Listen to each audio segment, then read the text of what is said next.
Hernandez, Maxine Levin, Randy Riddle, and Christine Ryan with me today to support this webinar.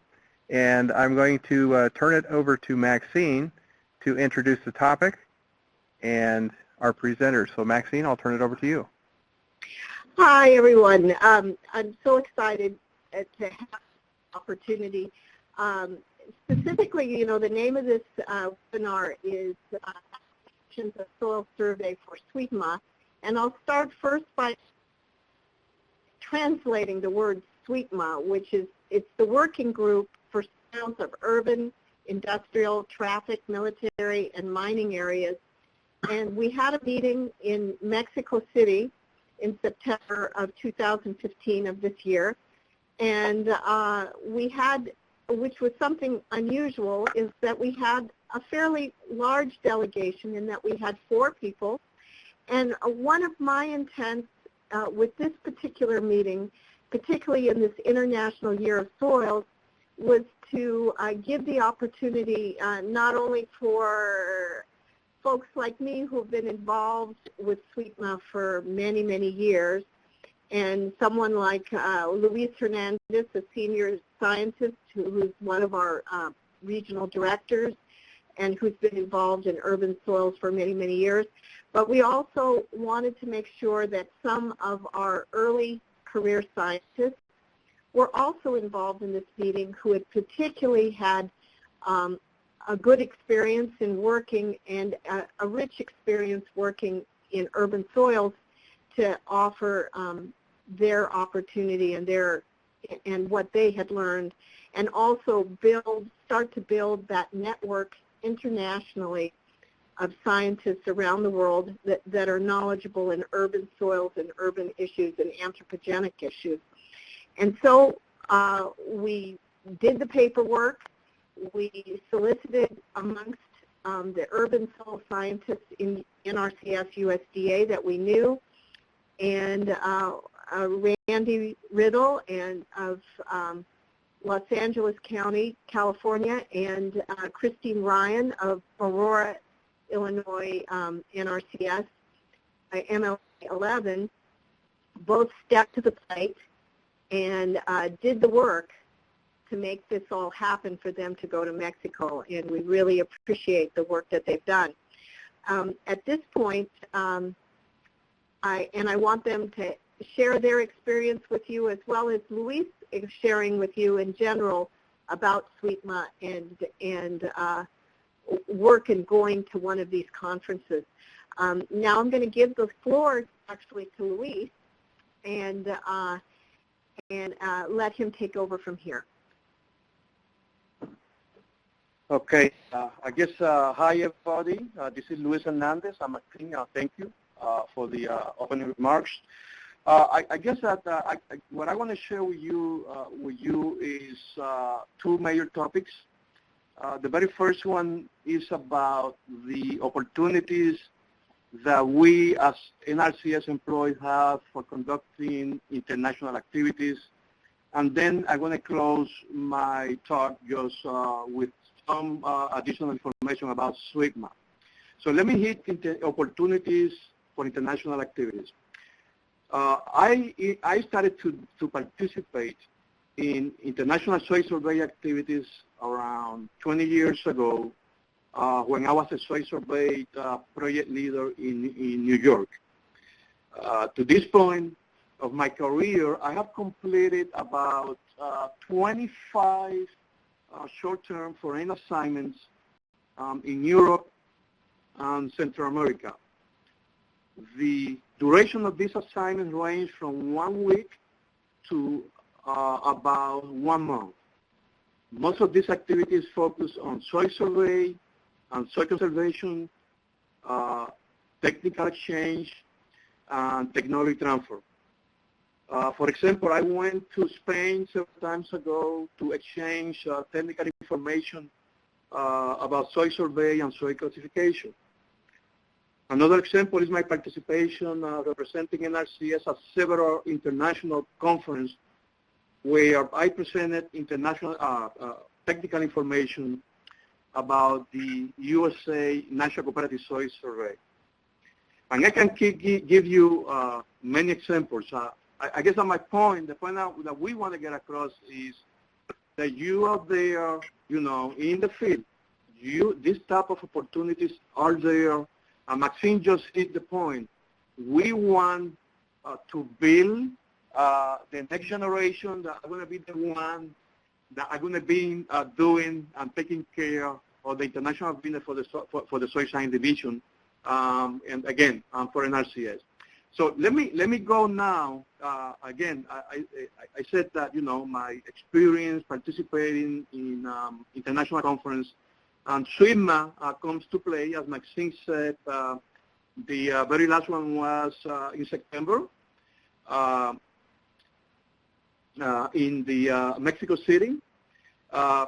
SUITMA, as Maxine said, is an international working group of the International Union of Soil Science dedicated to soils strongly modified by human activities.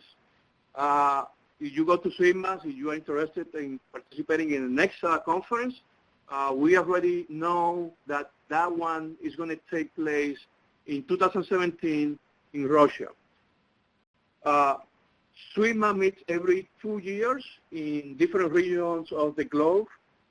So again, 2017, we're going to go to Russia. I think that in 2019, there are plans to have it in South Korea.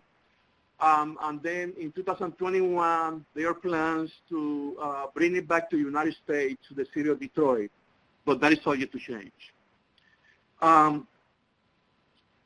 SUITMA, as Maxine said, stands for Soils Developed in Urban, Industrial, Traffic, Mining, and Military Areas. The USA delegation that represented NRCS consisted of Maxine, Christine, Randy, and myself. I just want to point out that at this conference we had other USA folks, you know, from the academia that participated in that conference. NRCS folks, you know, share technical information about soil survey activities in urban areas, things like soil mapping, soil classification, and soil interpretation. And you know, Christine and Ryan will share more about that in a little bit. So now, I guess that I am going to pass the floor to Christine Ryan, and she will share information about her participation at the SUITMA conference. So thank you again. Christine, the floor is yours. Well, hello, everybody.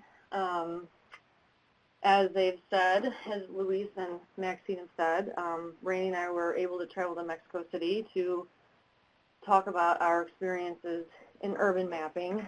And a lot of the people that, the researchers from all around the world have done a lot of technical expertise, so, and research just in different aspects of soils, whereas we brought a different flavor, such as mapping, soil survey methods, practical applications. So to begin, obviously I talked about Chicago. I kind of focused on how a urban soil survey, looking in the past, you kind of link our past, our present, and our future. You have to play a history detective oftentimes to figure out what you're looking at, and you have a lot of tools to do that. You just have to be able to locate them and know who to talk to. So, I mean, that aspect of it was fun. So I'm just going to give an overview, a brief overview of what I talked about. It's a little shorter than what I gave in Mexico. I started to talk about just the history of it with when it was mapped. They mapped DuPage and Cook counties together. But back in the 70s, once there's this line here, let's see, this line here, can everybody see that pointer? Is that working? Anyways, had the limit of detailed soil surveys. So once it got to urban, it they stopped. So the unmapped portion of Chicago and Cook County was about 300,000 acres. And back in I don't know, I think it was in like 2008 or so. There was somebody in the Cook County government, a GIS person, that noticed that hole in the data because he was trying to do some stormwater management stuff for their purposes and realized that he didn't have soils data for like half the county. So that's how it kind of got the ball rolling, where they wanted the information. And so that's when our state soil scientists at the time met and signed an MOU, and the rest is history. Oh, here it is. Let's see. The soils information, there's a lot of people in urban areas that want it, so I gave an overview of who wants it. The forest preserve districts around here have been doing a lot of habitat restoration, so they like to have intensive, sometimes order one soil surveys, which are like 1 to 4,800 around here. But they just, for Cook County purposes in Chicago, just having a soil survey done at 1 to 12 was something that they like. So there's a lot of people that want it, and there's several reasons why. And as we all know, urban gardens and urban farms are becoming more popular, and Chicago is getting a lot more. So there are people that want that information too. Just to point out that just because it's Chicago, not everything is covered in streets and sidewalks and pavement and buildings. We do have open space, and they do have areas where they're doing restoration work and just keeping it open, and so I have a few pictures from that. Survey challenges, the two big ones are limited observation points and mapping by landform, and you have to get creative and find anywhere that you can go for observation points, whether it be cemeteries, schools, open lots, parks, forest reserves, places like that. And there's several layers of government within cities, and you usually have to go through several layers of government. But for the most part, they'll get, especially the park districts, they really like you doing the work, so they'll let you on their property. And mapping by landform was difficult. That's when you have to use several different tools. And one of the misconception about urban areas is that there are no landforms. Well, you can still see them if you have the DEMs and some of the less, not highly developed areas of the urban, of the city, the urban core. You can actually see the moraines. Has left the conference. You can see moraines, you can see the beach ridges, and if you do, if you dig holes or use an auger or a probe, you can actually see, you can tell what they are based on that. So these are some of the historical records that we use. Old soil survey reports, nonfiction text. These geology maps were, right here, were just A participant has joined the conference. This guy, J. Harlan Brett, mapped the landforms within this area, and when we were using that to figure out where our soils breaks were, obviously because it's urban and it's hard to see it sometimes, he was spot on. So that was pretty invaluable in helping us figure out where the different parent materials were. We had dune ridges, we had beach ridges, we had glacial lake bottoms, we have moraines, there's till plains, there's valley trains, we had a whole bunch of it. And in this part of Illinois, it's the youngest geology in the state. So and it's glacial, so it can be really hard to figure out what's lacustrine, what's till, and stuff like that. And then, I talked about merging the historical data with the present day tools, using old imagery to figure out what the land was before, and it gave us clues as to timeline, and depending on when things were developed, you'll have different degrees of disturbance. So some of the soils will actually, when they built houses, say like back in the 50s, they didn't disturb everything around it like they do now. So you actually have natural soils in the older neighborhoods. So these are some more just soil survey tools that we use. I really like this hillshade right here. You have Lake Michigan. You can clearly see 3 stages of Glacial Lake Chicago. You can see all the moraines. So that was really cool. Just add some more pictures where you can see the landforms. So this is actually the Park Ridge Moraine. And these QBP and QBP, that's the same thing. Oh, that's the Park Ridge Moraine. That's from the Brett's maps. Those are the abbreviations that we had in Brett's maps. So you can see right here, there's a glacial lake bottom that's going up to the Park Ridge Moraine that's still intact. And this is looking down from this is looking down from the same moraine. Some more, we've got dune ridges, beach ridges that you can still see clearly. Legend development, map unit composition was ongoing. We learned more as we did more spatial analysis and field observations. We knew that the people in Chicago, the ones that wanted the information, didn't want everything just to be called just urban land. So we did our best to find as many open tracks as we could and connect the dots and get them some valuable information where we could get some real interpretations. In highly urbanized areas, we went to parks that were at least 1 acre in size, which not everybody liked, but it gave us an idea of the parent material that was in the area. And like as I said before, the age of the neighborhood and influence the degree of disturbance and the amount of natural soils you would find. And the misconception for urban surveys is everything is disturbed. It's not true.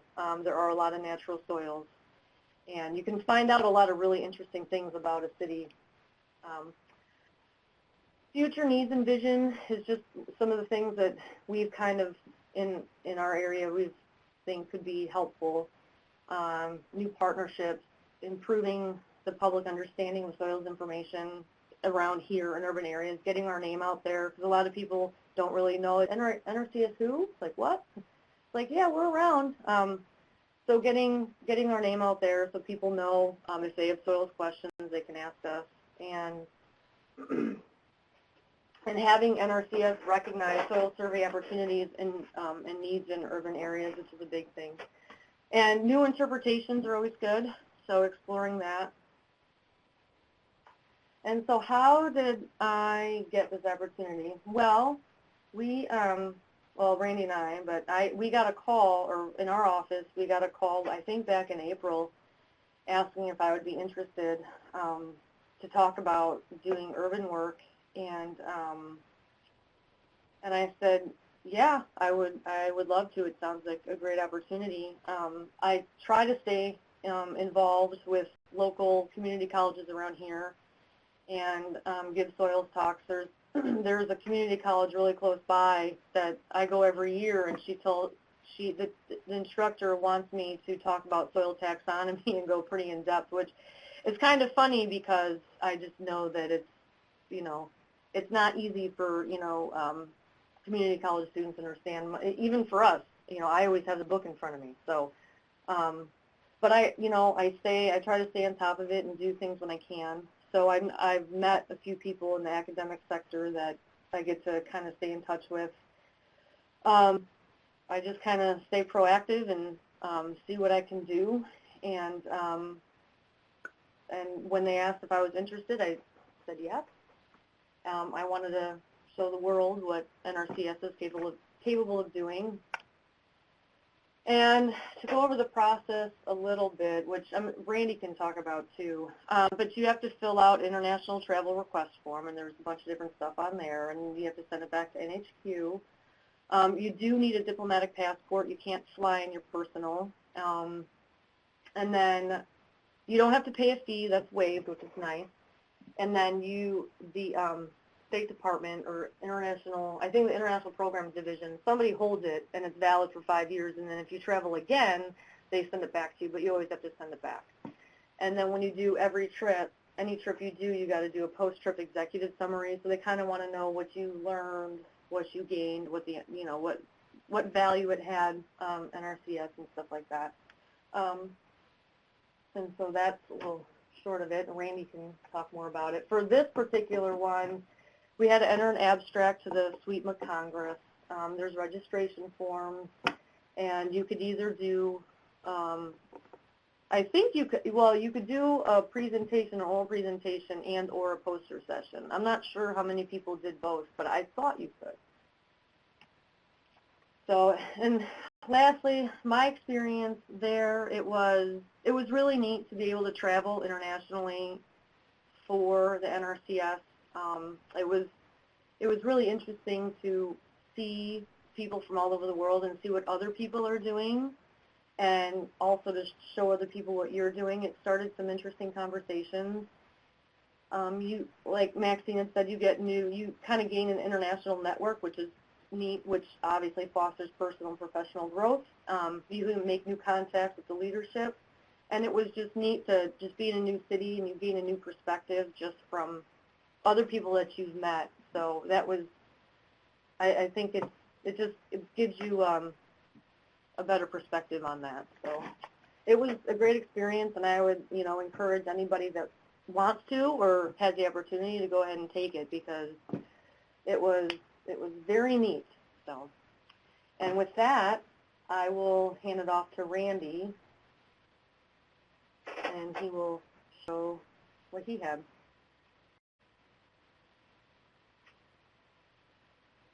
All right, thank you very much, Christine.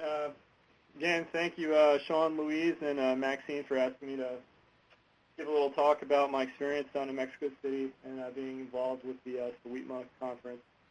I had the pleasure of speaking with the international community about our soil taxonomy and some of the updates that are in the new 12th edition of taxonomy that was released last year.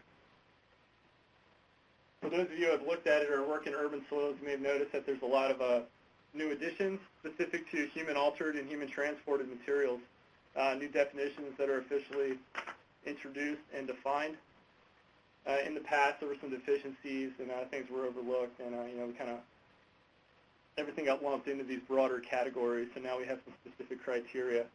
So the purpose of my presentation to the SUITMA committee was basically inform them of the direction that NRCS is taking with specific to soil classification. So again, my name is Randy, and I'm currently the project leader for the Los Angeles Soil Survey, and I'm going to be talking about the HAHT editions. These are just the recent changes to taxonomy. I'm not going to go through everything. And I'm also going to summarize the concepts that we're talking about, because we don't have enough time to go through everything in specific details.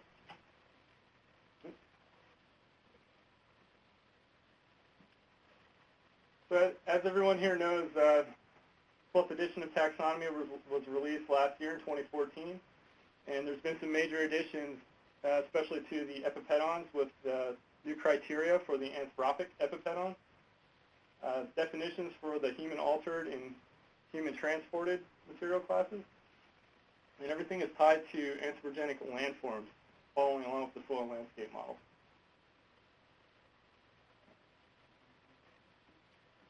As some of you may know or have even worked on, looks like some of you guys are on this teleconference, there's some major soil surveys recently done in major metropolitan areas. This is not an inclusive list. There's been several others done in the past, so apologize if not all of them are on there. But New York City was recently published, Chicago, Detroit is currently mapping, and same thing here in Los Angeles. We're coming up on the final field review here next month, and hoping to get that wrapped up in the next year or so. And there's been others. So past versions of taxonomy, was too broad. We didn't have any sort of specific criteria to classify things properly in modified material. So I'm going to go through a few definitions, and I'm going to broadly summarize these. One of the key concepts is the presence of artifacts, and that's material created or modified or transported by humans for purposes of habitation, mostly construction debris, and crushed up gravels, broken rocks, chewed up bedrock, things of that nature. So I got a list here. You can see in this this picture here, there's some garbage bags on the right side of the profile there, and there's a variety of the artifacts located in that profile. Everything is going to be tied to landforms. So taxonomy has broken up landforms into two broad categories, constructional and destructional anthropogenic landforms. And those are major separations for identifying whether we're looking at human-altered or human-transported materials. And it'll also lead you in different directions.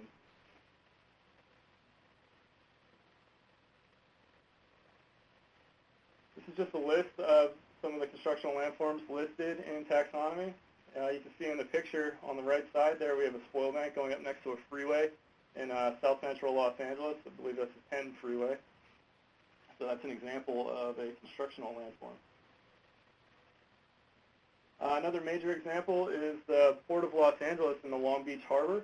Here you can see some ground shots on the left side of what that looks like. And you can see the aerial photography overlaid a 3-meter DEM on the right. So you can see just how large of an area that is. Now the next slide shows you an alkali map that was made back in 1903. So you can see the extent of the fill material out there and how far the harbor area was extended into the ocean. You see the Wilmington Lagoon. If I can find the pointer.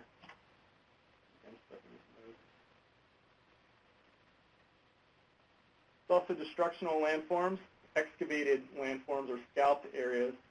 Picture on the right is a pretty good example of this. An area of leveled land, and on a landform that typically would have been somewhat hummocky and slight undulations in the topography. As you can see, it's almost leveled smooth.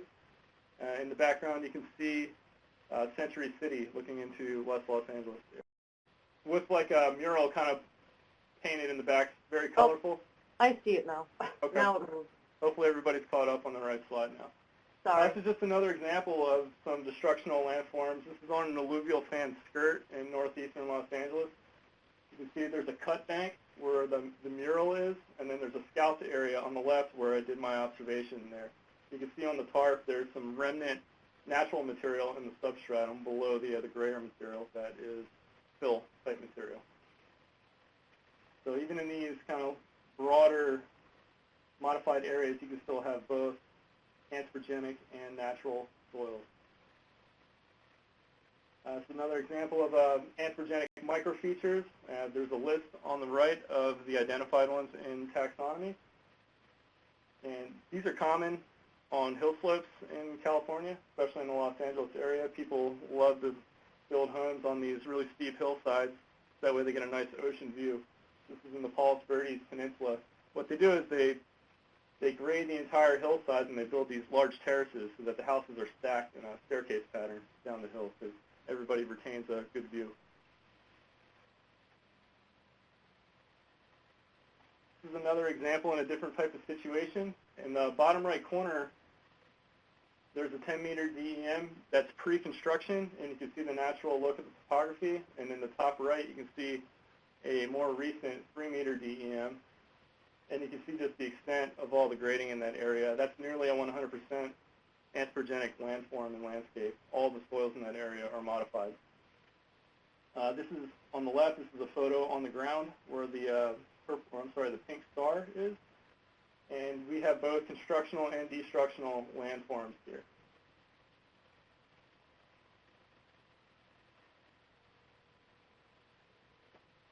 The anthropic epipedon criteria has also been updated. Previously, there was a phosphorus criteria that has since been removed, and it is now been opened up to any sort of modified darkened surface that's greater than 25 centimeters or thick, and it generally has artifacts or it is directly overlying natural substratum. And you guys can go back and read some of the stuff. I just want to make you aware of the recent updates. Human-altered materials, they have to be located on a mappable destructional landform in order to classify in the map. They do not meet the criteria for human-transported materials. And generally, this material is similar to what you would expect in a natural setting. It's just been locally jumbled up and mixed up. So if you're finding rock fragments, it generally would be something you would tend to find in a natural profile in that area. So you can also review some of the criteria for that. Transported material has to occur on a constructional landform, and it can also occur on a destructional landform depending on the circumstances. But in general, Human altered occurs on a destructional landform. Human transported is occurring on a constructional landform. This just gives you a few more items for qualifiers for the human transported materials. These are two soils that I'm establishing here in the Los Angeles area. On the right, we have the Counterfeit soil, or Counterfeit series, and that's located on some of those large transported anthropogenic hill slope terraces that we just looked at a few minutes ago. So that material has been pushed and bulldozed up and down those hillsides, developing those foundational platforms. On the left, we have the Montebello series, which is on a lower, flatter type landscape where you have just local modification, just smoothing of the landscape. You can see on the left here at around 90 centimeters, there's some road gravel in there, so that gives you evidence of artifacts that this is actually an anthropogenic soil. And we actually have natural substratum down in the base at around 110 centimeters there. So you can see the difference between the human altered and the natural materials. Also put the classification on the bottom there for you. So as far as classification goes, there are 7 new subgroup extra grades. Now, not all of these are available in every soil moisture regime. For example, in the xeric areas where I'm at, we can only use anthraltic, and we also get anthraltic sodic, as opposed to the eudic. They get several more. They get the anthroportic, and I can't remember some of the other ones off the top of my head. But so if you're going to use these and you find yourself in a situation, make sure you check and make sure which ones are being used in your area.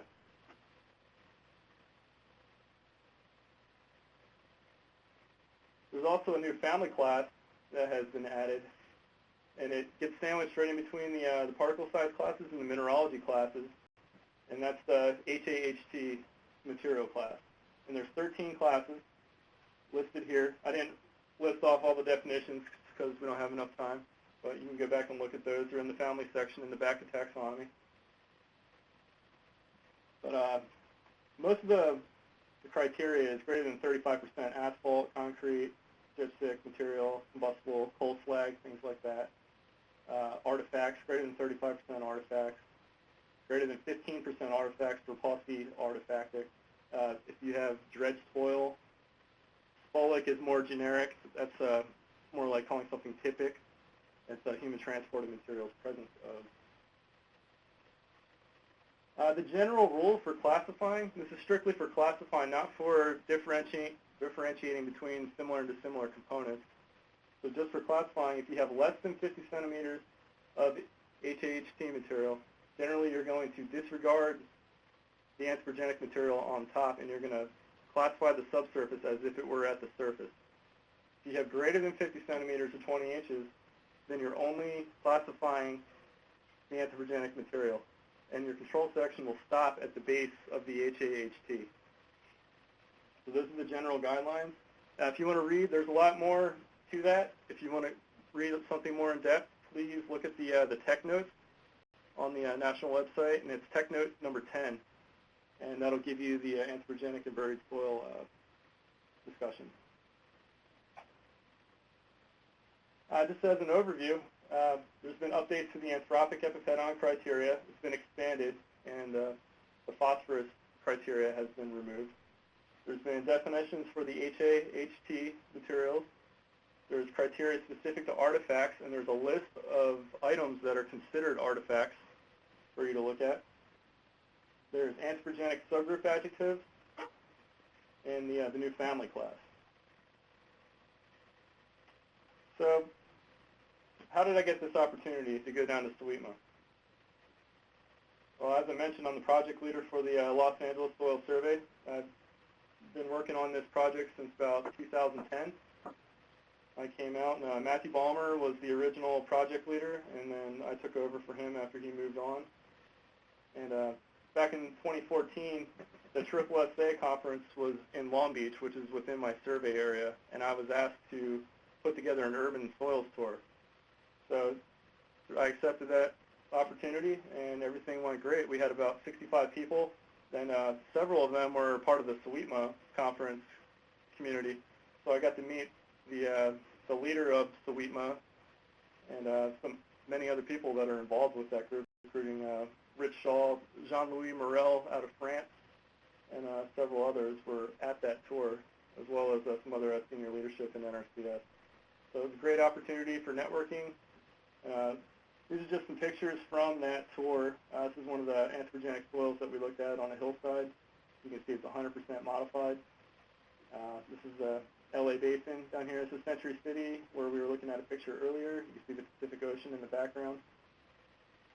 The bottom right corner is the La Brea tar pit, which is a tar seep area where a lot of prehistoric animal remnants can be found. A lot of animals walked into the tar pits and they became trapped and they died, and their bones have been fossilized in the tar. So that's a pretty cool thing. If anybody finds yourself out in the Los Angeles area, check.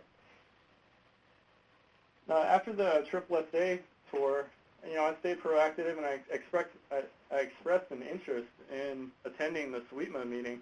I had heard about it in the past, and knowing some of the folks that helped run the New York City meeting maybe 6 years ago, Rich Shaw and Edwin Munoz and Jake Eastlib, and some other people that were involved with that. I was always aware of the conference, but after having done this, I realized that maybe I could be a part of it. And Maxine was interested in going as well, and I kept in touch with Maxine, my regional director, and we stayed on it, and eventually we were able to be approved to go to this international conference, which is an outstanding opportunity. And when everything was approved and they asked me and said, hey, do you want to go? I said, absolutely. I feel like I have some information to bring to the table, for this group, having worked in Los Angeles. So what you can expect, Christine already touched on a lot of these items. We have to fill out the international travel request form, which is just general information about the trip, expected costs, dates of your travel, where you're going to be, when you're going to be there, things of that nature. So that way Department of Homeland Security knows when you're coming in and out. You have to get the official passport that you don't get to keep. You have to send that back to them. And when you get back, you have to write your synopsis, which is your executive summary. And that's kind of a detailed summary about what you did, who you met, what's the impact to the agency, what's the benefit of you traveling internationally. And we've already touched on the items that we worked on with SUITMA. So these are some pictures from the conference. We did some field tours while we were there as well. And the Valley of Mexico, which is where Mexico City is, has a large subsidence problem. They've told us that they have areas that are subsiding at a rate of up to 40 centimeters a year, which is astronomical. And you can see the effects of this in this building on the left side here, this teal building. You can see some of the cracks in the foundation and the walls. And you walk down that road, and it's very hummocky. It's all over the place. It's not very a safe environment. All the buildings are kind of tipped over, and a very obvious real problem that they have to deal with in some of these areas. And these are very dense areas in Mexico City. I can see some anthropogenic soils, and on the right side we actually have an area that was in the former lake Texcoco, which was the lake that filled the Valley of Mexico before the settlement. And it's been down-pumped and drained, and you can just see some of the soils that we were looking at out there as well. Randy, do you remember the EC on those? Wasn't the EC really high? The ECs were in the 300s. Yeah. Per horizon, yeah. It was astronomical. And those black lines, they were trying to irrigate it they abandoned it, right? They were trying to irrigate this to figure out what plants they can actually grow, and they just... Nothing grows. Yeah. Nothing.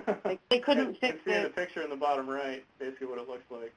There's alkaline flats and things like that. Here's some more kind of local archaeological and historical kind of monuments, things like that. In top left, you can see there's a really nice cathedral that we got to check out. And look at the Mexican capital, which is also the site of Tenochtitlan, which is an archaeological site. It was a pyramid that was knocked down by the Spanish, and then they built basically a cathedral out of the materials from the old pyramid, which is pretty interesting. You can kind of see it on the left of that picture on the top. The pictures in the center, you can see a very dark, high organic soil with a couple of stripes of brick on the inside. And basically what that is, in the former lake areas, there's a couple little remnant areas that are still lake bed.